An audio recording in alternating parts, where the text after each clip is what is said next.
From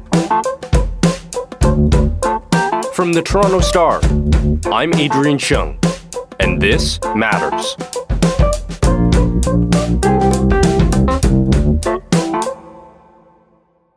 If we think about our economy as a patient that goes to the doctor, the first question is, what does its symptoms tell us?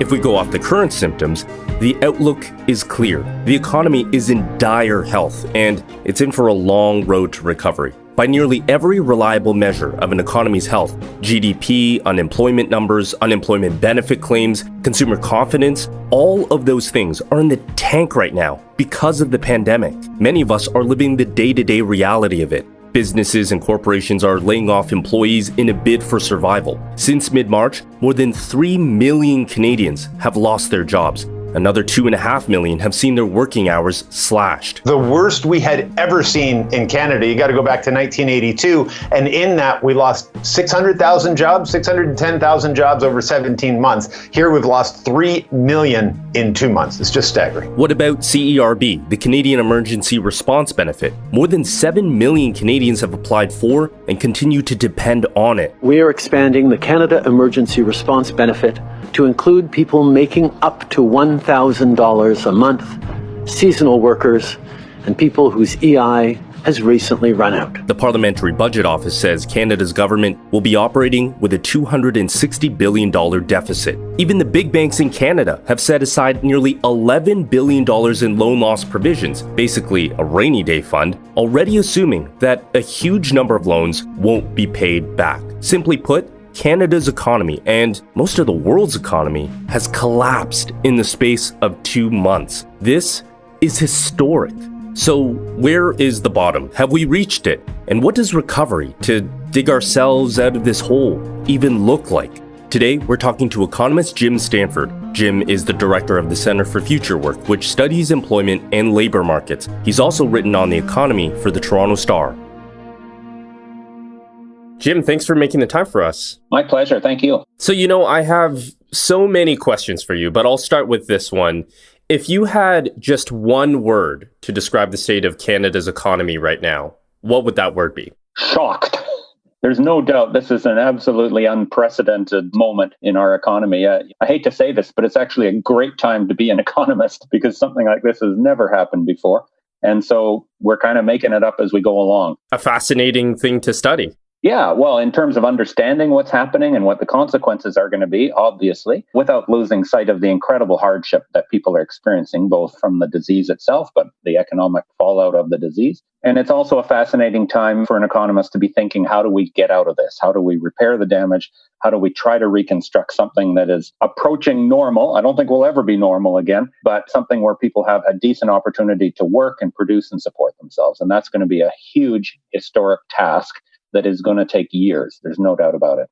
Talking about history, you've compared this moment to the recession of 2008, 2009, even the Great Depression of the 1930s, but you've also said that this moment is something else entirely, that globally, we've never seen this kind of drop, this kind of crisis in our history. What makes this moment economically so different from anything else we've ever seen? Well, typically when the economy goes into a recession, Adrian, it starts out with some bad news or some kind of negative development in one part of the economy, and then that kind of infects the confidence of consumers and businesses in other parts of the economy, and gradually an economy that would normally be growing slows down and starts to shrink a bit. That's how a typical recession would occur. So we had a recession in the global financial crisis of 08 and 09, kind of looked like that. The bad news started in the financial sector. We had previous recessions in the early 90s and the early 80s, the same deal. This is a completely different mechanism that's occurring and a completely different order of magnitude for the scale of the contraction. In essence, this time we deliberately shut down significant parts of the economy. It didn't just happen because of, negative confidence or certain business decisions or anything. We did it deliberately. Probably about a fifth of the total economy had to be shut down in order to protect public health and stop contagion. I recommend that bars and restaurants stop in-person dine-in service and move exclusively to takeout and delivery service as soon as possible and no later than midnight tonight. And so both the speed and the depth of this downturn was completely different. And the mechanism of it, it wasn't because people didn't want to work or there wasn't a need for what we were doing. It was because we had to stop working for a while in order to try and save lives. For that reason, it is more comparable, frankly, to the Great Depression of the 30s. Certainly the level of unemployment that we're experiencing right now is a depression level unemployment. The official unemployment rate in April was 13%, but by my reckoning, the true rate of unemployment is more like 33% because the official rate doesn't count all kinds of people who aren't working but aren't showing up in that official unemployment tally. So that is like a depression. The difference is it took us years in the Great Depression to fall that far. In this case, we've fallen that far in about 3 months. It's brand new terrain that we're on, and it's going to require, I think, some very innovative, powerful measures to try and get us out of it. And even the industries that were hardest hit and first hit, service industries, hospitality industries, usually, again, recessions don't happen like that. It doesn't hit those industries first. You're quite right. Usually retail and hospitality, restaurants, other personal services, they tend to be the followers in the economy, not the leaders. Usually you've got some kind of base or a foundation industry. In Canada, it could be resources, it could be manufacturing, it could even be public sector activity and things like universities and so on that are sort of the thing that gets the ball rolling in a regional or even a national economy. And then once some initial jobs and incomes have been created, well, the workers go out and spend that money. And that's where the retail and hospitality sectors get their business from. So typically, consumer services follow the pattern that's set elsewhere in the economy. This time, for the reasons that we just discussed, consumer services are setting the trend. It is there that the shutdowns had to occur because it's there that the face-to-face kind of hands-on nature of the service was the most dangerous in terms of the coronavirus. Now, it turned out, Adrian, that in fact there were other parts of the economy that should have been shut down fast as well. We've seen some terrible outbreaks in places like meatpacking plants. There are new fears over meatpacking facilities where workers continue to get sick. The Washington Post reported today that there are 11,000 COVID-19 cases linked to 3 major meat producers. And I think we were slow. Employers and government were slow in recognizing the danger in those places. They did recognize immediately the danger of face-to-face contact in consumer-oriented industries, and that's where it is shut down first. So unusually for a recession, workers in those sectors were the first ones to lose their jobs. And that's also unique. So we have a situation where young people are the hardest hit. Part-time workers are the hardest hit. Women have been hit harder than men because women are more likely to be working in those service sectors. So these are all aspects of this current downturn that make it unique and that will have to inform how we respond to it and try to repair the damage.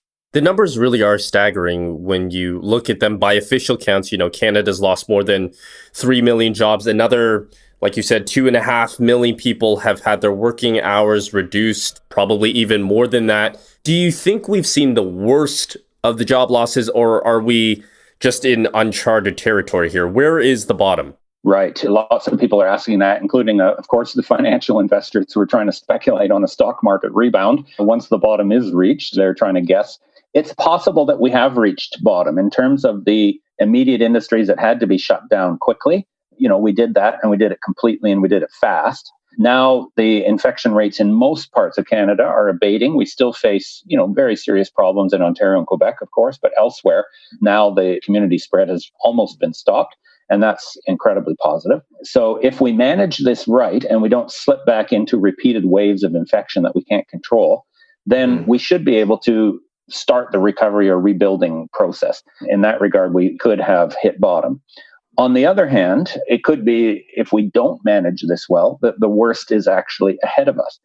Because, so far, the real damage has been done in those initial consumer-facing industries that got shut down. If we get things back up to speed, then the rest of the economy shouldn't suffer much more contraction than it already has. In other sectors like transportation or construction or manufacturing, they've had a significant downturn. But on the other hand, if we do experience repeated waves of infection that are uncontrolled, then you will see, I think, a deeper spread into the rest of the economy. It's hard to imagine that things could get any worse in retail and hospitality, but they could certainly get worse in those other industries that I mentioned. And that's where it's, I think, really, really important that we're so cautious and so careful in how the economy is reopened. And if we just think the worst is over and let's get back to business, then we will see uncontrolled spread. And that's where we could see not just second waves of infection, but a second wave of economic contagion that would actually make the numbers worse, hard as that may be to believe. Lockdowns again and businesses shuttering as we saw before. And, remember, as terrible as those unemployment numbers are, roughly 1/3 of Canadians lost most or all of their work in those 2 months. That means 2/3 of us were still working one way or another. Some of us working from home, some of us working in other workplaces that didn't have that consumer contact issue, so they continued working. It's certainly possible that things could get worse. We don't want that. We've managed to keep essential supplies like food still flowing, and we're going to have to keep doing that. So that's where, I'm very worried about some of the arguments you hear, not mostly from economists, frankly. I think economists understand, but from some quarters who say, the economic cost of this shutdown is too great. We have to get back to normal. And we've certainly seen that argument take hold in America. And it's unwillingly that we're taking unemployment. We want to go back to work. Time for our state to be opened up. We're tired of not being able to buy the things that we need, go to the hairdressers, get our hair done. It's time to open up. It's so false, Adrian. There's nothing worse for the economy than allowing people to get sick in huge numbers. The best thing for the economy is absolutely to squash this virus as much as we possibly can.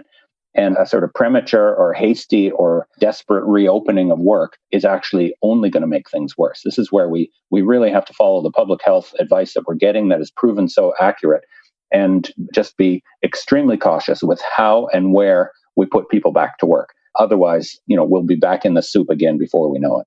I think every one of us is worried about that doomsday scenario, right? We think to some countries where the economic systems have completely failed, of people having wheelbarrows of cash to pay for a loaf of bread. I mean, how do we know if we're in a depression? How do we avoid some of those doomsday scenarios? Well, the depression risk arises if we respond to this negative shock that we've experienced, unprecedented. If we respond to it by saying, this is terrible, times are tough, we have to tighten our belts, we can't spend more money, whether we're individual households or whether we're the federal government. That's the kind of thinking that takes a recession and turns it into a depression, that takes a short-term negative shock and then puts it in a situation where the whole economy is trapped in a vastly underutilized situation, a big economic hole, and can't climb out of it. Because we need that spending power. That's the reality. Money is, in a way, the fuel that drives economic activity in our economy. And if money isn't being spent, there is no way that we're going to get people back to work. That's the reality. Obviously, we're going to encourage consumers to spend. That's part of the idea behind these huge emergency income support programs that the government, to its credit, has quickly brought in. We want businesses to spend as soon as they're able to, but they're going to be cautious about doing so. There's no doubt about it. And we definitely need government to spend, because government has the financial resources and the capacity to sort of plan on a nationwide basis that we're going to need to sort of drag us back out of this hole. And that level of spending by government right now is unprecedented too. I mean, more than 7 million applicants to CERB. That's the emergency unemployment benefits. The parliamentary budget says that the federal government is running a $260 billion roughly deficit. Of course, more spending is necessary because we need to keep things afloat. You need stimulus spending. How does Canada, or any country for that matter, get out of that loop? How do we avoid inflation, for instance? Well, inflation will only occur if, in fact, there's a total amount of spending in the economy that's vastly out of whack with the amount of production and the amount of goods and services that are available in the economy. So, yes, the government's pouring huge amounts of money into the economy through the CERB and other benefit programs. But at the same time, remember, huge amounts of money are coming out of the economy in the form of lost wages, lost profits, lost revenues for business. And it's clear the amount of money the government's putting in, while it's desperately needed, is not offsetting the amount of money that's coming off.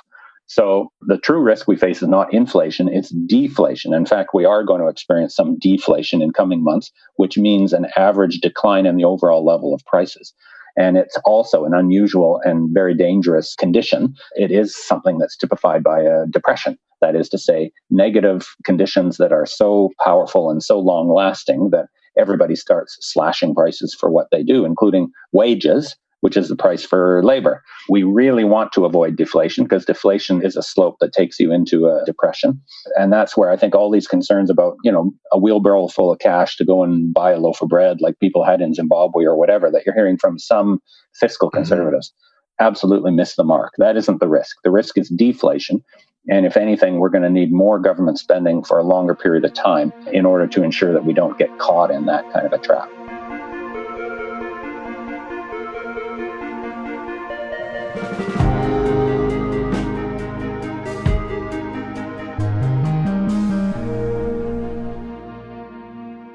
Jim, this might be asking you to look through a bit of a crystal ball here, but do you think because of the reliance of the spending that needs to happen to get the economy going again, do you think this will usher in an era of bigger government? I mean, we're already seeing it with income benefits, even the idea of universal basic income, that's not that crazy anymore. Do you think people will be more accepting of that idea of bigger government? Oh, I think that's a really good point, Adrian. I think there has been a shift in how people perceive government. We've spent a couple months where government was saving our lives, basically, right? And we wanted government to run to the rescue, both to stop the contagion, of course, but also to help people bridge the gap that they were experiencing economically because of the loss of so many jobs. So I haven't heard a lot of those kind of traditional conservative calls for small government and downsizing and cutting red tape. It's government and what it can do that's saving our bacon right now. And that isn't going to suddenly disappear. Even if we manage to get the infection down and we get to gradually reopen the economy, the reality is the private sector is too shocked and too damaged and too, in a way, fragmented to lead the sort of nationwide reconstruction that we're going to need. The historical analogy that I've been using is to look back to the end of the Second World War, where government and the whole country was fighting an enormously important task. We never stopped during the war to say, oh, we can't afford this war, we'll just let the Nazis take over, right? We threw every resource at it that we could. And then at the end of that war, we faced a big risk. We could have slipped back into the depression that we had been until the war came along.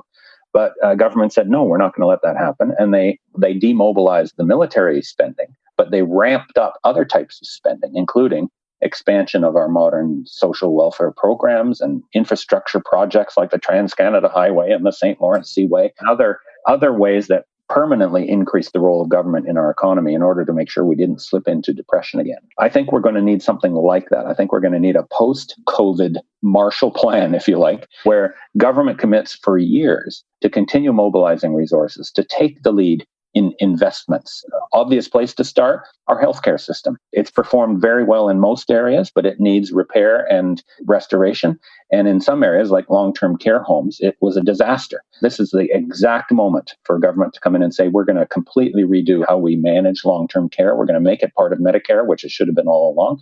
And we're going to build safe, fair, accessible homes and services for them. Other kinds of public services, lots of public infrastructure. Direct public sector hiring is going to be essential to perform all kinds of community services, because there's no way we're going to go from 33% unemployment where we are today back to something like full employment. People need jobs. Yeah. We're going to need millions of jobs, and a good chunk of that work is going to have to come from the public sector. Once the ball gets rolling, if in fact we get those commitments to infrastructure and expanded services from government at all levels, not just the federal government, then we get some of those positive spin-off effects that we talked about earlier. That's when you'll get income flowing. That's when you'll get workers going back to stores and restaurants and personal services, and there'll be a restoration of positive momentum. But somebody has to take the lead, and the only part of our economy today that has the resources and the far-sighted planning potential to do that is going to be government. So there's no doubt we're going to see a bigger role for government, probably permanently. It is interesting that you don't really hear many calls for austerity right now, as you mentioned. That debate isn't happening on a major level like we usually see. Yeah, we haven't heard them yet. I guess I would attach the qualifier yet, Adrian. And I think that it will not be long before we start to hear them. And we have heard some, from some prominent, I'd say, expected quarters. Former Prime Minister Stephen Harper, for example, lecturing governments internationally that they have to downsize after this COVID. And again, invoking the same arguments about hyperinflation and fiscal collapse and hitting the debt wall, et cetera, arguments that have been proven false because lots of countries in the world have incurred huge debts, not just for the coronavirus. There's still places like Japan, which are running up huge public debts every year because of things like the aging population and the shrinking workforce. So Japan's debt as a share of GDP is about 250% today. That's about 8 times as much as our federal government's share of debt, our debt ratio here in Canada, and it hasn't led to collapse. In fact, it's been very helpful in keeping Japan's economy going despite those pressures. We're going to have exactly the same thing happening here. And we will hear from those, I think, traditional quarters that government debt is bad, that big government is bad, that income support programs are bad, arguing that, well, because people can get $500 a week now for CERB, nobody is going to want to work anymore. That's nonsense, frankly. People are desperate to get back to work, not just for the money. I think invoking this, I would say, outdated idea that government programs somehow ruin the economy is just not going to wash. Millions of Canadians, this is an interesting point, millions of Canadians are now getting government income support. So the whole idea that income support is for losers, or for people who've been addicted to welfare or some of those old negative stereotypes, that isn't going to wash anymore because millions of Canadians have experienced it now. It's turned on its head, yeah. Exactly. Understand why those programs are there. So I think the traditional rhetoric about bashing government, bashing welfare, et cetera, is going to ring pretty hollow. And I think most Canadians are grateful for what government has done, and most Canadians are going to expect government to continue playing a very active role in the next steps of our reconstruction. On a micro level, people are definitely thinking about our economy. I want my local restaurant to survive, so I'm going to order takeout there. But on a larger, more macro level, how does the government boost consumer spending, especially when there's so many people who don't have jobs, aren't really pulling in an income right now? Yeah, that's one particularly tricky aspect of this economic moment. There's no doubt about it. Again, how the rebuilding from this recession is going to be fundamentally different than from previous ones. In the past, you believed in something called stimulus, right? You wanted to stimulate more spending. And so things like tax cuts and grants and other forms of spending to help get the economy going were the kind of tricks of the trade. But at this moment, we don't want people to go out spending. We're still at a stage where we're telling them to stay home for a bit. So in that regard, conventional stimulus isn't what we need, at least not at this moment.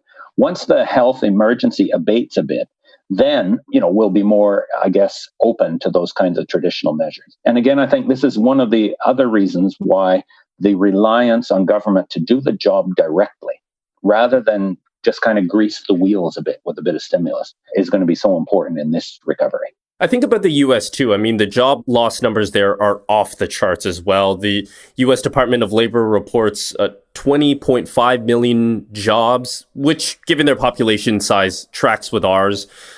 Since the Canadian economy is so tied to the American economy, is any rebound of ours really still dependent on how the picture looks down south, you think? Oh, absolutely. And not just for those kind of economic links as well. I mean, of course, we experienced in Canada, this is our biggest neighbor, longest undefended border in the world, huge two-way flows of people and goods. And it turns out that people coming in from America was the major source of international transmission into our community. So for both epidemiological reasons and economic reasons, we're going to have to watch very closely what happens in America. For political reasons too, frankly. I mean, I'm frightened by some of the images that you see of these kind of populist outbreaks in America showing up with guns at crowded rallies to rail against supposed dictatorship government controls. I mean, that's the stuff of dystopia.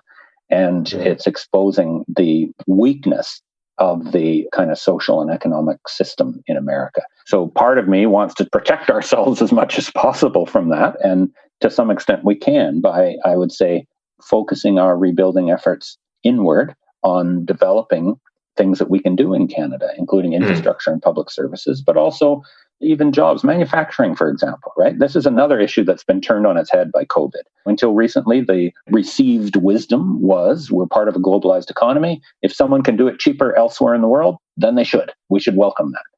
Well, it turns out that in a national emergency, you want to be able to produce a lot of stuff yourself. Yes, manufacturing, yeah. For strategic national security reasons. And now we have to interpret national security more widely to include things like public health, not just military and energy and that kind of thing.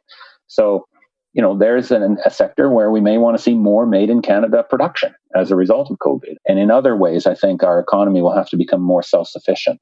On the other hand, we can't ignore the fact that America is our biggest neighbor, and we cannot possibly think that we can insulate ourselves completely. I hope that they manage to get both the infection under control and some of the political and economic strains, but I frankly am not optimistic on either count.